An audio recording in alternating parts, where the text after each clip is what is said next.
Assalamualaikum warahmatullahi wabarakatuh. Selamat pagi, semoga dalam keadaan sehat walafiat. Selamat bertemu kembali dengan pembelajaran Bahasa Indonesia. Pada kesempatan ini kita akan belajar tentang amanat cerita pendek.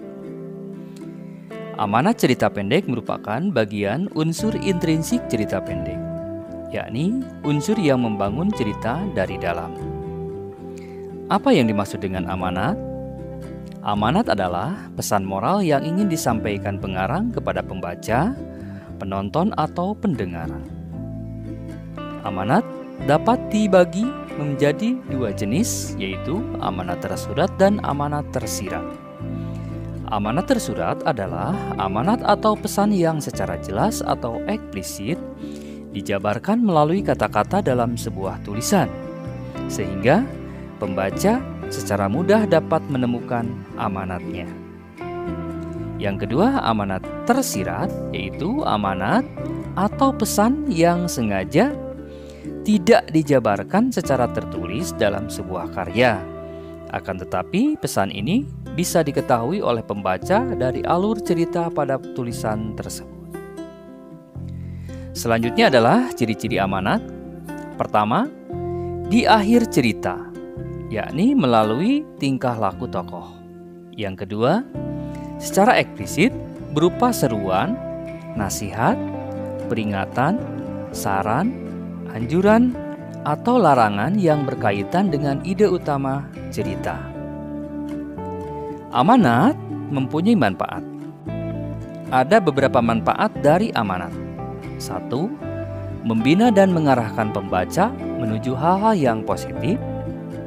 2. Memetik hikmah dari cerita pendek sehingga pembaca mengerti makna dari cerita dan dapat menerapkannya ke dalam kehidupan sehari-hari. Ketiga, memberikan pelajaran hidup bagi pembaca dan bagi orang lain. Dan yang terakhir, membina dan mengarahkan pembaca agar membiasakan diri memetik suatu kebaikan. Untuk lebih jelas, berikut disajikan contoh amanat. Amanat dapat diketahui dengan membaca keseluruhan cerita. Seperti pada cerita pendek Pohon Keramat pada buku kelas 9, ada cerita yang dimulai dengan orientasi atau pengenalan Gunung Beser dan keangkerannya. Kemudian pada zaman pendudukan Belanda sering terjadi perampokan dan selalu berlari ke Gunung Beser. Ditemukannya seorang yang selalu merampok, yaitu Jaya Sakti, penebangan hutan, dan pembangunan pabrik.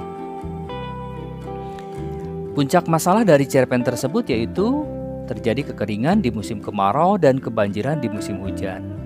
Serta cerpen tersebut diakhiri dengan tokoh aku yang hanya mencatat peristiwa, merasa kebingungan, ingin bermain gitar, dan berteriak sepuasnya. Maka dari rangkaian peristiwa tersebut, amanatnya adalah kita tidak boleh menyekutukan Allah Subhanahu wa Ta'ala atau percaya dengan hal-hal yang berbau mistis. Kita harus menjaga dan melestarikan alam sehingga alam mau bersahabat dengan kita. Itulah materi yang bisa saya sampaikan. Untuk lebih memahami, silahkan kalian baca cerita pendek, kemudian tentukan amanatnya. Apakah amanatnya tersirat atau tersurat? Terima kasih. Wassalamualaikum warahmatullahi wabarakatuh.